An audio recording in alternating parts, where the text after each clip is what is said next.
Hi everyone, thank you for tuning in. My name is Olivia. Welcome back to my channel, all around starting fresh in your 20s. Let's get into today's. Today we're talking about a really fun topic around finding your group of people and making your life feel like summer camp. Doesn't that sound like so much fun? Got the idea from a podcast episode I recently listened to by one of my favorite people, Mel Robbins. She's a New York Times bestseller, motivational speaker, a podcast host, literally everything under the sun, just an overall badass human being. So props to her. Let's get into it.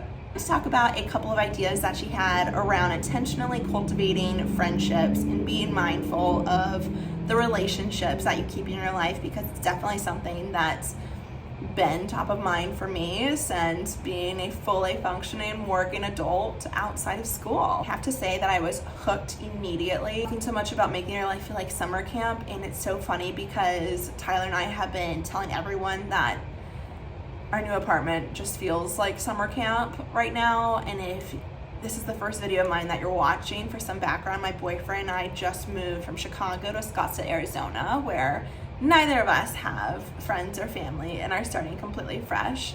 Hence why this is such an important topic for me. I'm sure many others out there. So before I get into what Mel was describing as how you can start making your life feel like summer camp, I have to give my my definition of what summer camp feels like to me. And it's the fact that Tyler and I both work from home. We usually work around like the Eastern or Central time zones, so we're usually done by like 4 p.m. Make a habit of going to the gym, going to the steam room, sauna, hanging by the pool, grilling. It's literally adult summer camp. And as it relates to Mel's version of adult summer camp, it's the fact that you wake up every day excited to surround yourself with like-minded people and for you to do like-minded activities. Mel pointed out that growing up, so many of our friendships are formed from some kind of bond. So whether that is that you've met in school or that you're on the same team, whatever similarity or common interest that you guys share, whenever you move beyond it and you don't have that bond anymore, it's kind of sometimes the only thing that's connecting you. But when that bond disappears, it's really on you to keep cultivating that friendship and keeping that friend in your life and close to you, in order to keep like the interest alive on both sides, because that's what a friendship is. So Mel brought up this exercise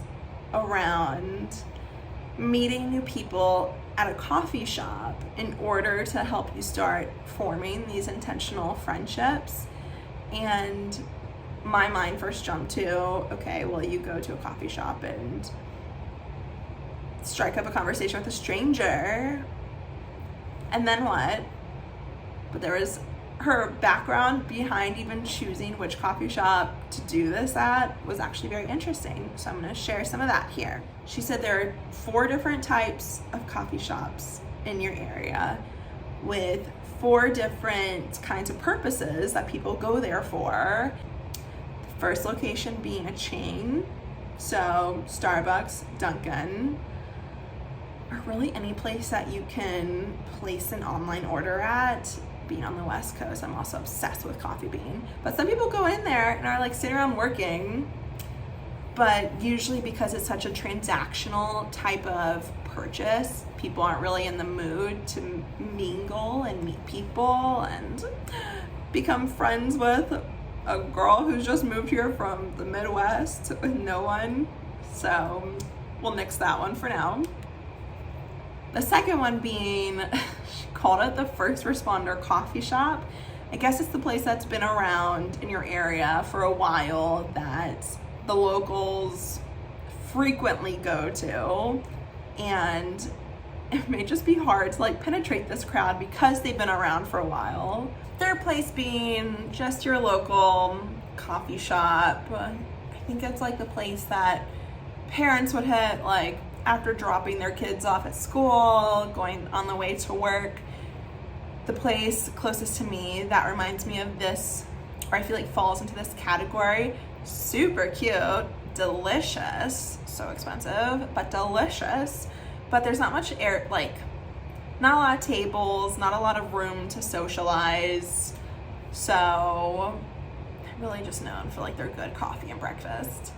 The fourth one being the high-end coffee shop, and this is the coffee shop that's written up in the local travel guide for your area, and I've definitely already found this spot too. As someone who likes to work from coffee shops as much as possible, they're definitely marketing themselves that way, and so I can already tell there's like a familiar group whenever I go there, just a couple times a week.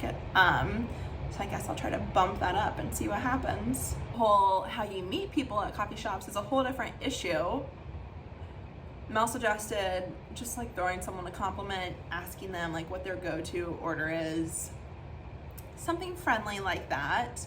But it's all around, you know, finding an environment that you feel comfortable in and finding a new bond that you can form an intentional friendship over in meeting people. Really excited about the upcoming videos I have planned. Obviously all to do with finding yourself, starting fresh in your 20s. I want to do a healthy habits video, some kind of vision board thing, how to keep sparking your creativity, because that's uber important. So please like and subscribe if you like this video. Thanks again for tuning in. See you later.